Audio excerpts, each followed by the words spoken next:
말씀으로 하나님의 말씀을 나눌 때 함께 은혜 나누시는 저와 여러분 되시기를 바랍니다. 특별히 지금 이 시간 올림픽 경기를 아주 우리가 보아야 될 경기를 지금 하고 있는 중에도 그것을 다 포기하고 이 자리에 있다는 것은 정말 대단한 일입니다. 혹여나 예배 중에 핸드폰을 켜서 그 경기를 보시는 분은 없도록 주의해 주시고 오직 말씀에 집중하여서 하나님의 은혜가 있다면 우리나라가 이길 것이고 그러지 않아도 하나님의 은혜는 있을 것입니다. 우리가 거기에 집중하지 않고 오직 우리의 관심은 오늘 말씀처럼 생명과 복음과 믿음에 있음을 믿으시길 바랍니다. 제주도에 도깨비 도로가 있습니다. 다들 한 번쯤 가보셨죠? 도깨비가 나타나서 도깨비 도로가 아니라 차를 타고 가면서 도로 전면을 바라보면 영락없이 오르막길인데 내려서 그 길에다 물을 부어보면 물이 내려온다는 것입니다. 그래서 그 길을 도깨비 도로라고 합니다. 원래는 정상적인 내리막길입니다. 그런데 무엇이 문제입니까? 바로 우리가 보는 눈의 문제가 있을 수 있습니다. 보는 것이 믿는 것이다라는 정확하다고 주장하는 인간의 보는 눈이 바로 착각을 일으키는 것입니다. 예수님 당시에나 지금이나 사람들이 예수님을 바라보는 눈이 이와 착각 속에 있다라는 것입니다. 당시의 사람들은 표적 때문에 예수님을 따랐습니다. 그러나 예수님은 사람들의 잘못된 신앙을 바로 잡아주십니다. 오늘 본문에서 베스다 들녘에서 보리떡 5개와 물고기 2마리로 자신들의 줄인 배를 넉넉하게 채우시는 주님의 능력을 접하고 이 사람이야말로 우리가 기다리던 메시아라고 생각하고 예수님을 왕으로 추대하고자 분위기를 몰아가고 있습니다. 예수님만 승낙하시면 무언가 큰일이 일어날 것 같은 분위기를 만들었습니다. 그러나 예수님께서는 그 제안을 거절하십니다. 그리고 혹 제자들조차 자기 생각이나 주장이 없는 남의 의견에 동조할까 싶어서 염려되어 제자들을 서둘러서 호수 건너편 가버나움에 가게 하십니다. 제자들이 떠난 것을 확인하시고는 예수님도 급히 무리를 떠나 한적한 곳에 피해 버리십니다. 뜻하지 않는 상황 속에 당한 무리는 부랴부랴 예수님의 일행을 찾기 시작합니다. 이제 가버나움에서 다시 예수님과 무리가 만나게 됩니다. 무리의 관심사는 무엇이었습니까? 크게 2가지였습니다. 하나는 자기 자신입니다. 이들은 지금 자신들이 줄인 배에 초점을 맞추고 있습니다. 내 배를 채워줄 자가 누구인가? 나의 이 배고픔을 달래줄 자가 누구인가? 나의 필요를 충족해 줄 자가 누구인가? 나의 문제만 해결해 준다면 그는 내게 있어서 메시아다라고 생각하고 있었던 것입니다. 자기 중심적 신앙입니다.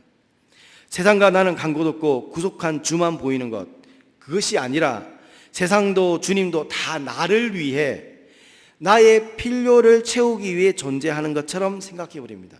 이것이 자기 중심적인 신앙인 것입니다. 2번째로는 물질입니다. 본문에서 말씀하시는 떡은 모든 물질을 대표합니다. 우리는 예수님을 통해 물질적인 풍요를 누리기를 원했습니다. 예수님, 당신이야말로 우리를 이 지긋지긋한 가난에서 벗어나게 할 수 있습니다. 우리를 가난에서 해방시켜 주십시오. 주님을 향해 외치는 군중들의 함성입니다. 신앙의 본질을 놓쳐버린 모습인 것입니다. 그러나 여러분, 이런 무리의 모습은 무조건 잘못되었다고 단죄해버리기는 우리의 마음이 석연치는 않을 것입니다. 심지어 이들이 단죄하는 우리 자신들이 이율배반적으로 느껴질 때가 있을 것입니다. 왜요? 우리들 모습 속에서도 그들과 동일한 생각을 가지고 있기 때문에 그렇습니다. 그들이 가지고 있는 그 모습에 나의 모습이 투영되고 있다는 것입니다. 스스로 아닌 척 해보려고 이들의 신앙은 기복적이다, 자기 중심적이다 소리 높여 비판해 보기도 하지만은 그것들은 그들과 너무나도 유사한 자기의 속마음을 감추기 위한 행동이고 언변인 것입니다. 그러기에 우리는 이제 솔직해질 필요가 있습니다. 적당히 자신을 포장하거나 또 그것을 감추려고 하는 것이 아닙니다. 나의 관심사는 어디에 있는가? 내가 하나님을 믿는 이유가 어디에 있는가? 순간순간 내가 드리는 기도는 무엇을 위한 것인가? 혹 나의 필요를 채우기 위한 것들이 아니었는가? 그렇다면 오늘 본문의 무리들과 우리는 무엇이 다릅니까? 줄임배나 채우려고 예수님을 왕으로 모시던 그들의 잘못된 시도를 비판할 자격이 과연 우리에게 있습니까? 라고 반문할 수 있을 것입니다. 고대 그리스 철학자 아리스토텔레스가 그의 제자들과 어떤 사람이 가장 불행한 사람일까에 대해서 토론을 벌였다고 합니다. 가난한 사람, 배고픈 사람, 병든 사람, 부모가 없는 고아 등등 각양각색의 대답이 나오는 중에 스승인 아리스토텔레스가 정의하기를 세상에서 제일 불행한 사람은 보람 없는 일을 행하는 사람이다라고 답을 내어 주었습니다. 무릇 행복한 사람이란 어떤 사람이겠습니까? 행복을 너무 고상하게 추상적으로 복잡하게 생각하지 않는다는 전제 아래서 세 가지 유형의 사람을 생각해 볼 수 있습니다. 첫 번째, 건강한 사람입니다. 건강은 행복의 큰 요소라고 생각되어집니다. 사람들은 흔히 건강할 때 이것을 행복이라고 생각하지 않습니다. 건강을 잃고 나서야 비로소 건강의 소중함을 느낍니다. 건강을 잃어 시달리고 있는 사람들은 이렇게 이야기합니다. 내가 건강하다면 아무것도 부러울 것이 없을 것이다. 그러나 막상 건강을 다시 얻고 나면 이러한 생각은 온데간도 없어집니다. 그래서 다시금 불행해집니다. 두 번째는 일거리가 있는 사람이 행복한 사람인 것입니다. 노동이라는 것은 역시 귀한 것입니다. 때론 일 때문에 시달림을 받기도 하지만 그래도 할 일이 있다는 것에 행복하다는 것입니다. 정년퇴직이라도 하게 되면 일하는 행복은 절감합니다. 그래서 월급은 안 줘도 좋으니 제발 일 좀 시켜달라고 간절히 부탁하기도 합니다. 그러나 어디 그게 마음대로 됩니까? 아무도 써주지 않습니다. 월급이야 많든 적든 사람에게 있어서 일하는 행복 역시 빠뜨릴 수 없는 행복입니다. 세 번째로 보람을 아는 사람은 또한 행복한 사람이라는 것입니다. 아주 평범한 것 같지만 중요한 문제입니다. 우리가 어떤 직업을 가졌다고 가정해 봅시다. 세월이 흘러 50, 60이 된 후에 나는 이 직업을 가진 것에 후회 없다. 지금 다시 선택한데도 나는 역시 이 일을 하고 싶다라고 생각하는 사람은 행복한 사람입니다. 그러나 내가 어쩌다가 이런 직업을 택했단 말인가 하고 후회하게 되면 이 사람은 불행한 사람일 것입니다. 결혼 생활도 마찬가지입니다. 세월이 갈수록 이 사람과 살기를 잘했지 이런 마음이라면 행복한 사람입니다. 하지만 이 사람하고 결혼한 것은 결정적인 내 실수다. 내가 어쩌다가 이렇게 이런 사람을 만났을까? 어이구 이러면 불행한 사람인 것입니다. 두고두고 후회스럽다면 그 사람은 불행한 사람입니다. 자식을 두고도 그렇습니다. 내가 이런 자식이 있다는 것에 행복합니다 라고 말할 수 있을 때 다시 말해서 보람을 얻게 된다는 것입니다. 황금의 입이라 불리던 대설교자 크리스토스톰은 인간의 한계에 대해서 설교하면서 인간들은 본능적으로 현실 생활에만 집착하여 사는 존재라고 말을 했습니다. 인간들은 본능적으로 현실 생활에만 집착하는 존재이다. 이사야 선지자도 우리의 인생을 평가하기를 양식 아닌 것을 위하여 언을 달아주며 배부르게 못할 것을 위하여 수고하는 존재들이라고 우리에게 말씀해 주고 있습니다. 이런 주장에 대해서 나는 아니다라고 부인할 필요는 없습니다. 이것은 우리들의 어쩔 수 없는 한계입니다. 그런데 문제는 이런 우리들의 한계를 당연하게 여기고 합리화하려는 경향이 우리에게 강하게 자리 잡고 있다는 사실입니다. 우리는 우리가 가지고 있는 자기중심적이고 물질적인 관심의 문제가 있음을 인정해야 할 것입니다. 그것을 당연하다고 여기고 그것을 신앙생활의 목적으로 계속 고집하고 있는 한 우리가 걸어가야 될 길은 불현듯 뻔한 너무나도 당연한 일일 것입니다. 유대인의 경우를 한번 잘 살펴보십시오. 주님께서 너희가 나를 찾는 것은 표적을 본 까닭이 아니요 떡을 먹고 배부른 까닭이라고도 이야기를 합니다. 그리고 썩을 양식을 위하여 일하지 말고 영생하도록 있는 양식을 위하여 하라라고 우리에게 말씀해 주고 있습니다. 관점의 전환을 말씀하고 있습니다. 우리의 시야를, 우리의 시각을 바꾸라고 이야기하고 있는 것입니다. 물질과 나의 중심적인 것을 벗어버리고 하나님을 향해서 바라보라는 것입니다. 그러나 이들에게 그 주님의 말씀은 들리지 않았습니다. 전혀 수용되지 않았습니다. 이유가 무엇입니까? 이들은 자기 자신들이 가지고 있는 물질적인 관심, 세속적인 복을 포기하지 않았다는 것입니다. 이 땅에서 잘 되고 이 땅에서 높아지고 이 땅에서 강해져야 한다는 자신들의 신념을 버릴 수가 없었습니다.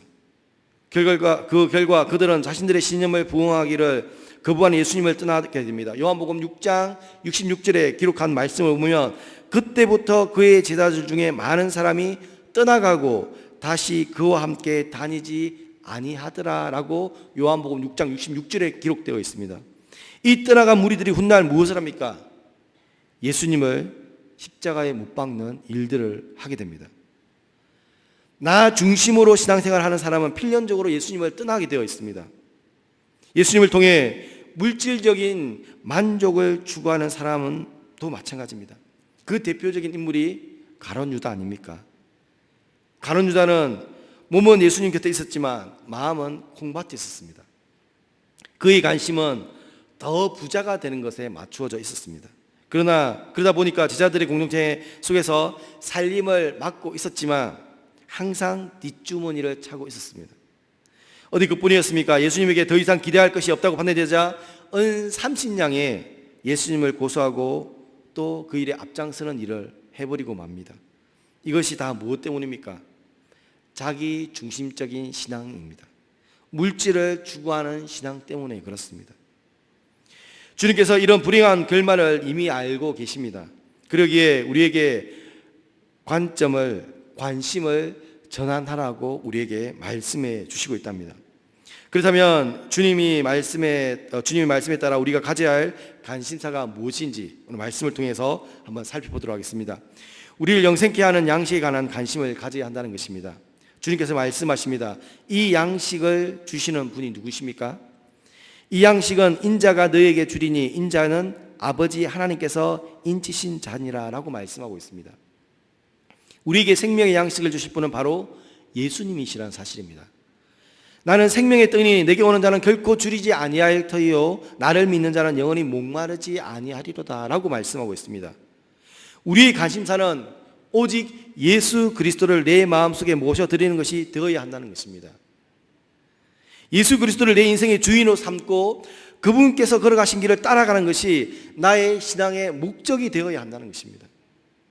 생명의 떡이신 예수 그리스도를 내 마음속에, 내 삶 속에 모셔드리려면 어떻게 해야 되겠습니까? 예수님은 다른 사람의 밥이 되기 위하여 이 땅에 오셨다라고 이야기하고 있습니다. 세상에서 생명을 주는 것에 대하여 그리스도는 다음과 같이 강조합니다. 구약의 만나는 영양을 공급할 수 있을지언정 생명을 줄 수 없으나 영의 양식으로서는 복음은 생명을 부여한다라고 이야기하고 있습니다. 구약의 만나는 영양을 공급할 수 있었지만 생명을 줄 수 없었다. 그렇지만 영의 양식으로서의 복음은 우리에게 생명을 부여한다는 것입니다. 사도 요한은 생명을 이 요한복음을 기록하면서 54회나 반복하면서 생명 그 자체를 강조하기 위한 것이 아니라 생명의 근원이신 예수 그리스도를 강조하기 위해서 생명이라는 단어를 54회나 기록하고 있습니다.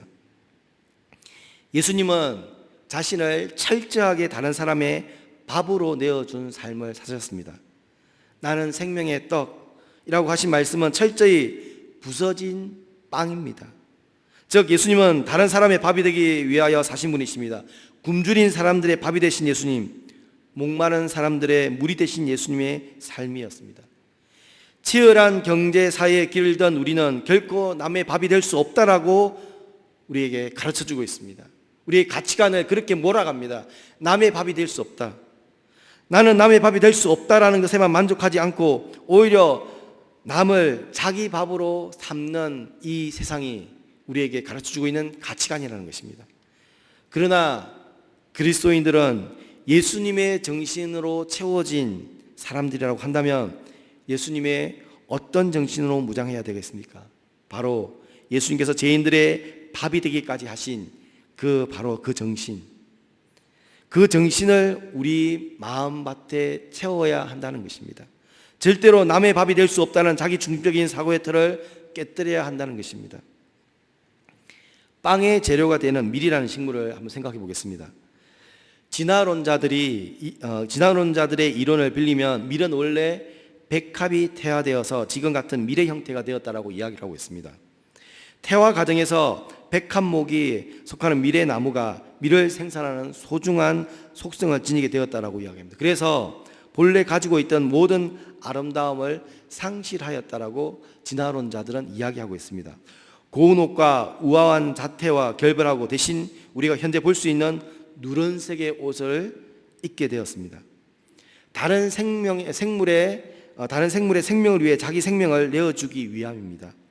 자기 희생의 법칙과 그러한 희생에 수반되는 축복과 보상에 관한 이보다는 흡족한 비유가 없을 것입니다. 이러한 자기 희생의 결과 밀은 생명의 막대기라는 별명을 얻게 되었습니다. 백합화의 아름다운 옷을 벗고 그 모든 영광을 포기하고 많은 사람을 위해 자기 생명을 주고 게다가 깨어지고 부서짐으로써 생명의 떡이 되기 위해 황갈색 옷을 입고 고개를 숙이고 있는 밀을 바라보면서 자기를 비어 종의 형체를 가진 예수 그리스도의 모습을 잘 연상시킬 수 있을 것입니다. 그래서 빌립보서 2장 9절에는 이렇게 말씀하고 있습니다. 하나님이 그를 지극히 높여 모든 이름 위에 뛰어난 이름을 주사라고 말씀하고 있습니다.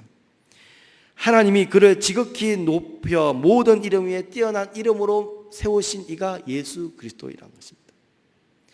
영광 중에 계신 모든 것을 다 내려놓고 낮고 낮은 이곳에 오셔서 천하고 천한 사람과 동일하게 생활하고 먹고 입고 마시고 또한 십자가를 지심으로 말미암아 모든 죄를 해방시키기 위해서 그 몸을 내어놓으셨던 예수 그리스도, 그분을 우리가 믿기 때문에 우리가 이곳에 있다는 사실을 기억하시기를 바랍니다. 오스트리아의 중앙 사막, 호주의 중앙 사막에 클로버같이 잎 같은 나르두라는 식물이 있었습니다. 오스트리아 대륙을 발견한 지 얼마 되지 않아 탐험 초기에 영국인 버커와 윈즈라는 두 사람이 이 대륙을 탐험하고 있었는데 음식물을 구할 수 없었습니다. 그래서 그들이 원주민들처럼 나르두라는 식물의 잎과 뿌리로 만든 빵을 만들어 먹었습니다. 그들은 포만감과 함께 편안함마저 느끼게 되었습니다. 그리고 배도 고프지 않았습니다. 그러나 그들에게 나타난 결과는 정반대였습니다. 그들의 몸은 날마다 야위어 갔으며 끝내 살이 다 빠져 뼈만 앙상하게 남았습니다. 마침내 이들 중 한 사람은 죽게 되었고 나머지 한 사람은 극한 상황에서 겨우 구출되었습니다. 원인을 분석한 결과 이 식물로 만든 빵은 생명을 유지하는 데 꼭 필요한 영양소를 다 빼어간다는 사실을 밝혀지게 되었습니다. 그래서 그들은 빵을 먹기는 먹었으나 부적당한 음식으로 인해 점점 쇠약해져가고 죽고 말았던 것입니다. 이제는 인간의 욕구를 채워주는 음식이 일시적인 만족을 줄 줄 모르나 영적인 배고픔의 고통까지 만족해 줄 수는 없다는 것입니다. 이런 연유로 해서 그리스도이신 예수께서 이 땅에 찾아오셨습니다. 생명의 떡이신 그리스도이신 예수님만이 인간의 영적 배고픔을 채워줄 수 있다는 사실을 믿으시기를 바랍니다. 빅토르 위고가 말하기를 내가 영원을 갈망하면 내가 영원한 생명을 가진 증거라고 말을 했습니다. 이 말을 바꾸면 내가 영적 갈급함이 없다는 것은 내가 이미 영원한 생명을 잃었음을 의미하는 것입니다. 여러분을 돌아보십시오.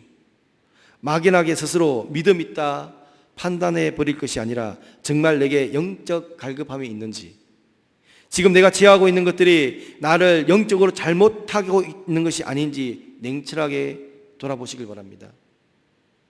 나의 삶은 포만감으로 찰 수 있습니다. 나의 삶은 배고픔에서 벗어날 수 있습니다. 그렇지만 나의 영적인 상태가 굶주린다면 여러분 어떻게 하시겠습니까? 배고픔을 느끼는 순간 바로 주님을 향해 마음이 열리는 순간일 것입니다. 손을 내밀어 주님을 붙잡는 그 순간 우리는 사는 날이고 얼마든지 이런 순간은 계속 이어져야 될 것입니다. 그렇기 때문에 우리는 올림픽 상황 속에서도 주님을 붙잡기 위해서 응원을 하지 않고 이곳에 있는 것입니다. 무엇을 붙잡기 위해서? 영적 갈급함을 채우기 위해서 그렇습니다. 무엇보다 영적 배고픔을 느낄 수 있어야 됩니다. 누가복음 19장 1절 이하에 보면 삭개오라는 세리장 이야기가 소개되어 있습니다. 삭개오라는 이름은 히브리어로 자카이에서 유래된 말로서 어려운 사람, 순전한 사람이라는 뜻입니다. 그러나 그 자카이, 어려운 사람, 순전한 사람, 삭개오는 그런 삶을 살지 않았습니다. 그 당시 세리들은 로마의 앞잡이로 유대인들의 눈에 불의한 자로 비쳤습니다. 세리들은 스스로 자신들의 삶을 자랑스럽게 여기지 못했습니다. 로마의 앞잡이로 부를 누리지는 하지만 동족들에게 따돌림을 받았던 삭개오에게 이방들과 함께 버림받은 존재라는 고통이 항상 그 마음에 자리 잡고 있었습니다. 달리 말하면 영적 배고픔, 영적 가난함이 그의 심령 깊은 곳에 있었다는 것입니다. 그런 그였기에 예수님께서 자신의 마을을 지나간다는 그 소식을 들었을 때 그 소문을 그냥 지나쳐 버릴 수 없었습니다. 이미 영적으로 이방인과 같이 되었기에 선뜻 주님 곁으로 나설 수 없었을 것입니다. 그렇다고 포기해버리기에는 자신의 처한 상태가 너무나 절박하였을 것입니다. 그래서 택한 방법이 무엇입니까? 나무 위로 올라간 것입니다. 사람들과는 떨어지면서도 예수님을 보일 수 있는 자리, 그 자리에 올라갔던 것입니다. 그 삭개오는 예수님을 찾아주십니다. 그 마음의 가난함을 보신 예수님께서 그를 찾아가십니다. 그가 주님으로부터 치유받기를 얼마나 사모하고 있었는지 느끼신 것입니다. 삭개오는 세리였습니다.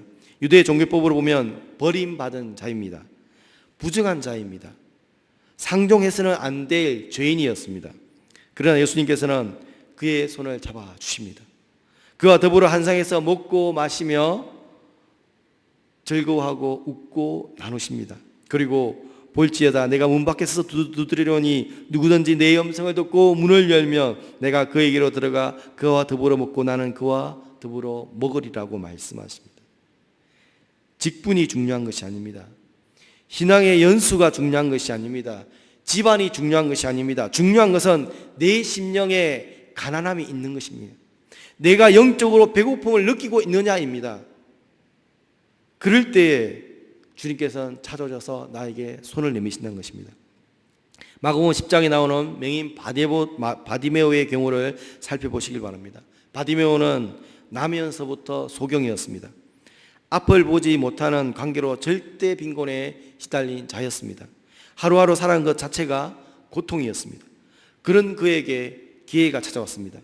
예수님께서 자기가 앉아 구걸하는 자리 옆을 지나가게 된 것입니다. 바디메오는 그때를 놓치라 소리 지릅니다. 다윗의 자손 예수여 나를 불쌍히 여기소서. 다윗의 자손 예수여 나를 불쌍히 여기소서. 사람들이 시끄럽다고 꾸짖어서 전혀 개의치 않았습니다. 체면 차릴 처지가 아니었던 것입니다. 이런 기회는 다시 없을 것이기 때문에 그는 소리를 고래고래 지르면서 예수님을 불렀습니다. 그런 그의 마음을 헤아리신 주님께서 그를 불러 말씀하십니다. 내가 무엇하여 주기를 원하느냐? 내가 무엇하여 주기를 원하느냐라고 이야기했을 때 그는 자기에게 제일 갈급한 보기를 원하나이다. 너의 간절한 믿음이 너를 구원하였다. 주님이 말씀하자 그 어두운 눈이 밝혀졌다는 것입니다.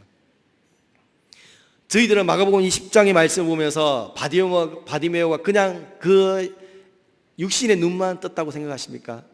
저는 아닙니다. 그의 영적인 눈까지 떠졌다고 저는 보고 있습니다. 우리가 하나님께서 주시고자 하는 그 기회, 이 예배의 자리에서 하나님께서 말씀해 주시는 그 기회를 우리는 붙잡아야 할 것입니다. 그냥 막연하게 올라와서 주의 말씀을 듣고 예배하고 그냥 돌아가는 것이 아니라 이 바디메오처럼 다윗의 자손이여 나를 불쌍히 여기소서라고 외치면서 하나님의 은혜를 간구해야 될 것입니다. 이것이 영적으로 갈급한 자들이 외치는 외침입니다. 이럴 때 하나님께서 우리에게 손을 내밀어 주시고 우리에게 영적인 배고픔을 채워주신다는 것입니다. 여러분, 우리에게 무엇이 우선입니까? 그의 나라와 그의 의, 하나님의 뜻과 하나님의 말씀, 영생과 구원, 이것이 먼저인 것입니다. 여러분, 무엇을 앞세우고 있습니까? 이에 따라 하나님의 일이 되기도 하고 하나님의 일이 아니기도 합니다. 다시 한번 오늘 말씀을 자세히 살펴봅시다. 믿는 것이 하나님의 일입니다. 보내신 자를 믿는 것이 하나님의 일입니다. 얼마나 소중한 말입니까? 신학적인 이야기로 조금만 더 살펴보도록 하겠습니다. 유대 사람들은 최고의 가치가 있는 일을 공로를 세우는 것으로 생각했습니다. 의를 이루는 것입니다. 죄를 짓는 일이야 물론 마귀적인 일이라 그런할 바도 못 됩니다. 그렇지만 하나님의 영광을 위해서, 하나님의 뜻을 위해서 선언이든 구제든 봉사든 열심히 행합니다. 하나님의 나라를 위해서 일합니다. 이렇게 해서 공로를 쌓아갑니다. 다시 말해서 자기 의를 높이는 것, 하나님 앞에 가서 상 받을 수 있는 공로를 세우는 그러한 일을 가지고 있는 일이라고 유대인들은 생각했습니다. 그래서 어떻게 하든지 구제를 좀 더 하고 봉사하고 고생을 하면서 선한 일을 쌓아갑니다. 이런 일들을 귀한 일로 여겼습니다. 특히 바리새인들이나 제사장들, 유대인들은 자기 자신들을 거창하게 하나님의 일을 한다라고 야단스럽게 표현을 하였습니다. 그러나 예수님께서는 분명하게 말씀하셨습니다. 하나님의 보내신 자, 하나님의 아들을 믿는 일이 하나님의 일이다 라고 말씀해 주셨습니다. 즉 예수를 믿는 것이 하나님의 일이다라고 대답해 준 것입니다. 보내신 자와 믿는 자를 연결시켜 하나님의 일을 설명하고 있습니다. 자기 의를 포기하고 하나님께서 베푸신 의를 받아들이는 것입니다. 우리가 신앙생활을 하면서 한번 되돌아보십시오. 나의 공로를 드러내고자, 나의 의를 드러내고자 주의 전에서 일을 하고 있지 않습니까? 세상에서 내가 안동서부교회의 권사다, 집사다, 장로라고 이야기하면서 공로를 드러내고 있지 않습니까? 하나님은, 우리 예수님은 그것이 의가 아니다. 하나님을 믿는 일, 예수 그리스도를 믿는 일, 그 일이 하나님의 일이다라고 이야기하고 있습니다. 그것이 하나님의 의라고 이야기하고 있습니다. 요한복음에 나타난 믿음입니다. 이것이 요한복음에 나타난 믿음이라는 것입니다. 이것이 요한복음에 나타난 믿음의 신학적인 개념이라는 것입니다. 받아들이십시오. 수락하십시오. 무엇이? 예수 그리스도를 믿는 일, 이것이 의라는 것입니다. 예수를 믿는 자, 곧 그 이름을 믿는 자요, 믿는 자를 곧 영접하는 자입니다. 그러므로 하나님의 사랑을 믿고 하나님의 지혜를 믿고 하나님의 능력을 믿으면 지금 내가 사는 생활의 전부가 은혜요, 기적이라는 것입니다. 그리고 표적이라는 것입니다. 살아있는 말씀에 바른 응답을 하면 그것이 바로 하나님의 일이라는 것입니다. 나에게 남다른 재주가 있습니까? 그 재주 속에 하나님의 부르심이 있는 줄 알고 그 재주를 가지고 열심히 일하면 그것이 하나님의 일입니다. 남다른 재주가 없으면 없는 대로 이것이 하나님의 말씀인 줄 알고 무엇인지 할 수 있는 분야에서, 즉 찬양하는 일에 자신이 있으면 열심히 찬양을 하고, 청소하는 일에 자신이 있으면 열심히 청소하고, 전도하는 일에 소질이 있으면 열심히 전도하고, 얼굴이 예쁘면 만나는 사람마다 좋은 분위기를 줄 수 있고 밝게 웃으면서 안내를 하고, 무엇이든 믿음으로 하나님과 바른 관계에서 하면 그것이 바로 하나님의 일이라는 것입니다. 저는 수요 찬양단을 인도하고 있습니다. 수찬에 여러 우리 권사님 집사님들이 있습니다. 제가 수찬을 맡았을 때 맡기 전에 수찬의 찬양의 소리를 들었습니다. 그러면서 죄송합니다, 기가 찰 노릇이었습니다. 음도 틀리고 박자도 틀리고 어떻게 해야 할지 몰라하는 그런 모습들을 보았습니다. 그런데 제가 막상 수찬에 딱 들어와서 함께 찬양하면서 느꼈던 은혜는 무엇이냐? 이분들의 열정, 이분들의 마음가짐을 하나님께서 받아주시구나. 엄정 박자가 중요한 것이 아니다. 이들이 가지고 있는 하나님을 향한 마음, 그 마음이 하나님께서 기뻐 받으신다는 것입니다. 그것이 하나님의 일입니다. 내가 노래를 잘 불러서 이곳에 서 있는 것이 아닙니다. 내가 이뻐서 이곳에 서 있는 것이 아닙니다. 그 마음에 갈급함이 있기 때문에, 그곳에서 하나님을 만나고 싶어하는 그 갈급함이 있기 때문에 그곳에 서서 하나님을 만나는 것입니다.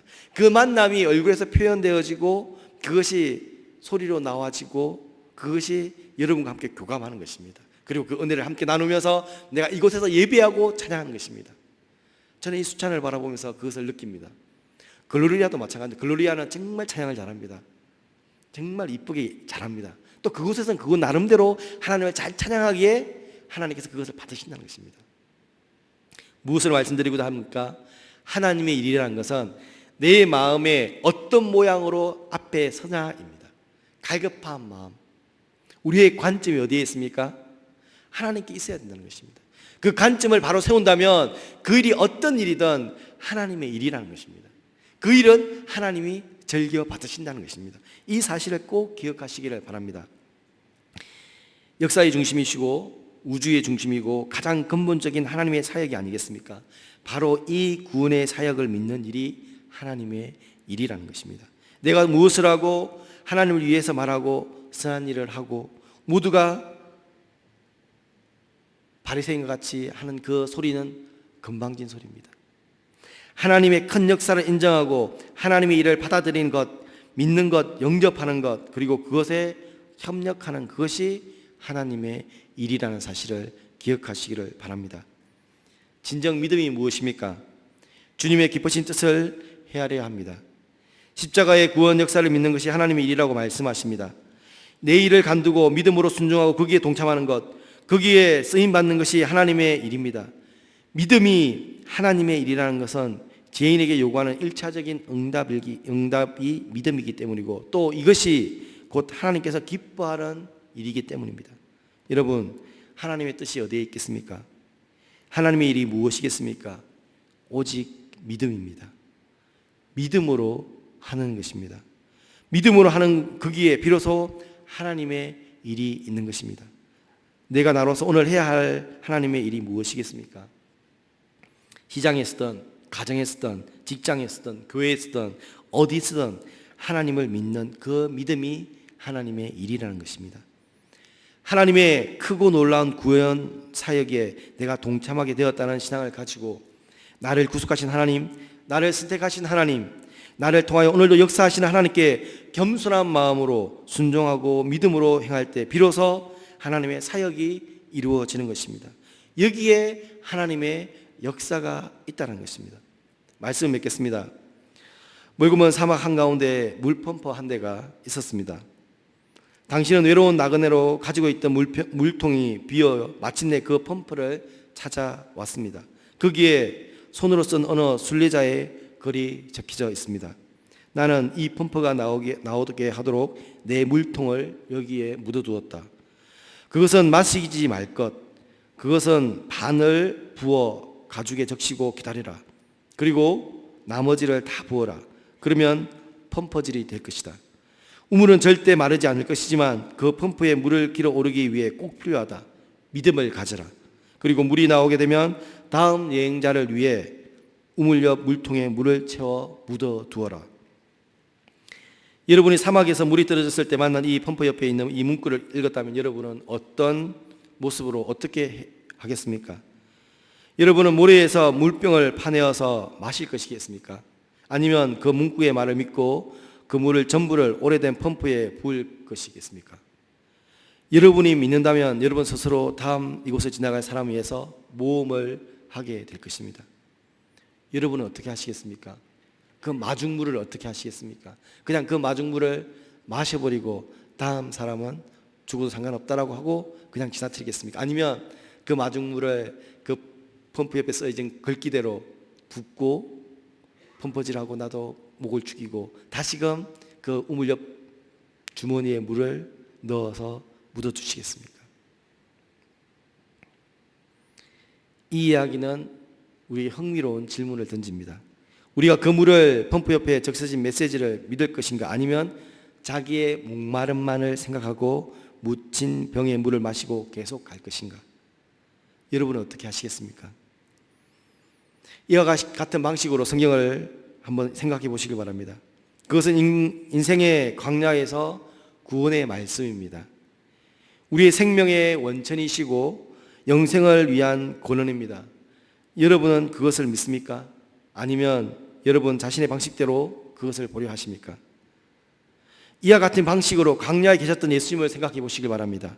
그분은 인생의 광야, 우리의 생명의 근원, 영원한 생명이 되시는 분이십니다. 여러분은 예수님이 여러분의 삶에 진리의 말씀하신 것을 믿습니까? 아니면 여러분이 자기 방식대로 그 말씀을 생각하시겠습니까? 오늘 우리에게 주는 교훈은 생명에 관심을 두라는 것입니다. 그 믿음인 것입니다. 무리 중에 누군가 예수님께 우리가 어떻게 하여야 하나님 일을 하오리까? 라고 묻습니다. 예수님께서 그들에게 하나님께서 보내신 일을 믿는 것이 하나님의 일이다 라고 대답하셨습니다. 그때 예수님께서는 나는 생명의 떡이니 내게 오는 자는 결코 줄이지 아니할 터이요 나를 믿는 자는 영원히 목마르지 아니하실 것이라고 35절에 말씀하고 있습니다. 멀고 먼 인생 사막 한가운데 믿음의 물 펌프 한 대가 있습니다. 여러분은 외로운 나그네로 가지고 있던 삶의 물통을 비워 마침내 그 펌프까지 찾아왔습니다. 거기에는 손으로 쓴 어느 순례자의 글이 적혀져 있었습니다. 나는 이 펌프가 나오게 하도록 내 생명의 물통을 여기에 묻어두었다. 그것은 마시지 말 것. 그것을 반을 부어 가죽을 적시고 기다리라. 그리고 나머지를 다 부어라. 그러면 펌퍼질이 될 것이다. 생명의 우물은 절대로 마르지 않을 것이지만 이 펌프는 물을 길어 오르기 위해 꼭 필요하다. 믿음을 가져라. 그리고 물이 나오게 되면 다음 여행자를 위해 우물 옆 물통에 물을 채워서 묻어두어라. 여러분은 이 땅의 순례자입니다.